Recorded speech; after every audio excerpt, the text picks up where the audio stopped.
umaga mga kadogo. Ito na naman uli si Mr. Dogo Style TV po. Tayo po ay may magandang i-discuss ngayon. Nakatanungan sa atin ni Ma'am Miley Pertusio ng Baguio City. So, kaka-message siya kaninang maaga sa akin at sabi niya ay paki-discuss. Kasi yung sinabi ko sa kanya is nagustuhan siya at natuwa siya. So, sana raw i-vlog ko para maraming matuto. Dahil sa tingin niya tama po yung pinayo ko. So, Ma'am Miley Pertusio, shoutout sa iyo from Baguio. Okay. So, nag-message siya sa akin mga kadogo para itanong bakit daw yung alaga niya po laging malambot pa rin ng tae. Even, ang ganda-ganda raw po yung brand na gamit niyang dog food. And kung hindi man dog food ang pakain niya, hindi naman daw magkokos ng pagiging watery yung pupu. Kasi lagi raw, even, hindi raw lalambot sa loob ng isang buwan. Hindi raw pwedeng hindi makaka-experience ng paglambot ng pupo ng alaga niya. So, pumunta naman daw siya sa vet. At yung vet binibigay naman yung brand na yun. Actually, nakadalawang palit daw siya ng dog food. Pero, malambot pa rin daw. Hindi raw yung mga napapanood niya sa akin o sa ibang vlog na ang ganda-ganda ng pupo pag nag-dog food. Disclaimer lang po, no? Para sa akin, lahat man ng dog food maganda. Kaya nga po siya dog food, dumaan po yan sa process. Kaya po siya nakapasa at naibenta sa market, lahat po yan pasado. Kaya lang, syempre, may magandang brand. So, labas na po tayo dun sa sinasabing branding ng dog food. Lahat po yan maganda. Yung po sa ng paglambot po ng pupo ng alaga natin, minsan matigas, sumugulat tayo, couple of days, same diet, lumalambot. Nakadogo, isa lang po yung ibig sabihin nun. May problema po sa digestive system ang alaga natin. Sabihin kahit anong magandang pagkain, pinuro ng araw ng meat, wala nang hinalo. Hindi na nag-dog food, nag-meat na raw. Ganun din daw ang kinalabasan. Malambot pa rin daw. Nag-try ng araw siya ng Yakult. Pero lumambot. So wag po tayo mag-try. Wag natin pag-experimento yung alaga natin. Baka madisgrasya tayo. So mga kadogo, ang ipapayo ko dyan, si ma'am.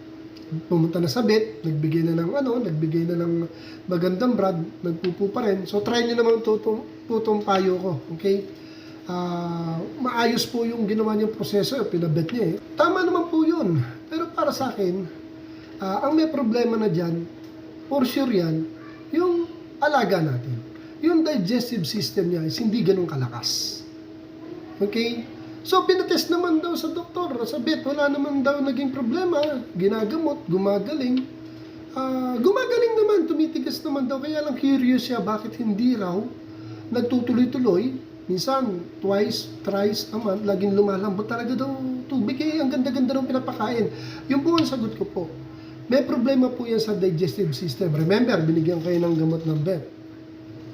Diba? Ibig sabihin may problema. Kaya ginamot na hindi na kinuha sa dog food. So, ito po ang payo ko nasa sa inyo po kung susundin nyo. Ang mga alaga ko po regular kong probiotics. Yung liquid lang siya. Any probiotics na binebenta po sa market na legit po, makikita naman natin yung pagiging legitimacy ng brand.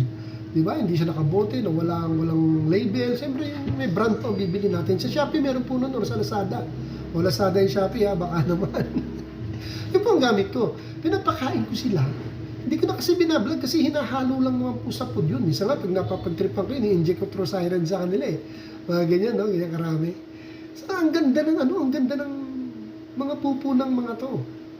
Isa pa, si Tyler, remember, di ba? Nagkaroon ng naka-experience sa paglambot ng pupo dahil sa kakakain nyo ng kung ano-ano din sa kanto, sa mga sulok-sulok. Remember? Tapos kung ano-ano pa yung gamot na hinanap ko pa kung saan-saan. Maganda yung mga gamot. Pero, pinrobiotics po namin ng vet ko yun. Ang ganda ng tayo ng mga to. Ang lalaki, ang titigas pa. Hindi naman siya ganun katigas. Mas marami siya lagi matigas. Kailangan ang healthy po na puppy yung hindi po siya yung tuyong-tuyo. Yung kadalasan kasi yung aso pag pumupo, yung halos nagdudurog na, huwag po yung kulang po sa tubig yung aso pag ganun. Yung normal na pupo na po lahat wala pong problema. Try niyo po ang probiotics. Search niyo lang po sa mga online na market na nagbebenta. Sample uli, Lazada and Shopee. Meron po probiotics, liquid probiotics for dogs and cats. Okay? Ang ganda po. Ito po, meron din ako experience, gumamit po ako ng ibang brand ng fish oil. Almost a month ko pong ginagamit. Tinigil ko po muna.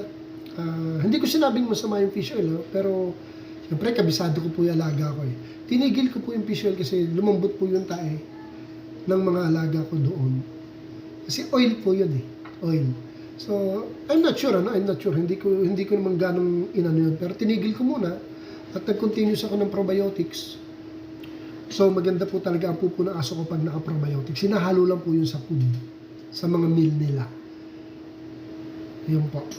So, i-quote ko lang, hindi po masama yung fish oil ginagamit po natin. Ako gumagamit din Ang sabi ko po, yung brand na ginamit ko ngayon is iba yung dating. Kasi lagi ako regular ako gumagamit for how many years, hindi ganun Nung yun na yung ginamit ko, nag-iba Hindi ko nila ipopost mga kadogo dahil mamaya sabihin sinisiraan ko, Pero, ingat-ingat din po. Kasi may maganda po talagang brand para sa mga fish oil na ginagamit. So, ayun mga kadogo Mamay try mo yung probiotics and actually umorder na yata siya. Maganda po ihalo sa pagkain. Gaganda po ang digestive system and functioning ng mga intestine ng mga aso natin. Maganda po, promise. Sa mga nagkakaroon ng experience about sa problema sa mga pupo, regular po tayo magpa-probiotics. Mura lang ang probiotics and syrup po ang ginagamit ko para medyo tipid. Diba? Kasi pag yung capsule or yung bites ay medyo may kamahalan, probiotics siya halos sa pagkain. Ang ganda po ng pupo. Ang ganda. So ayun, Ma'am Miley, and thank you sinunod mo ko. And sa mga newbies dyan na nakapanood ng vlog na to, sundin nyo po, ang ganda po ng probiotics. Hindi po yung ginawa para ikasama ng alaga natin. Promise po. So dito muna mga kadog, try po natin. At hindi na po ako magbibigay ng brand ko ng probiotics. Lahat po yan, lahat po yan maganda. Basta po syempre, pakikita naman natin yung appearance ng bibili natin. Di ba? May label, may approved by ganyan. Huwag po tayong bibili nung parang empty bottle lang ng mineral sinalin doon. Huwag po. Kailangan may brand na nabibili sa mga online selling. So ayan mga kadog, try nyo. And thank you po sa panonood nyo. And I hope subscribe po kayo. Sa mga hindi pa nakasubscribe dyan, click the notification bell and hit the like button and subscribe. So dito na muna mga kadogo. Thank you and God bless. Magandang maga po. Thank you for watching.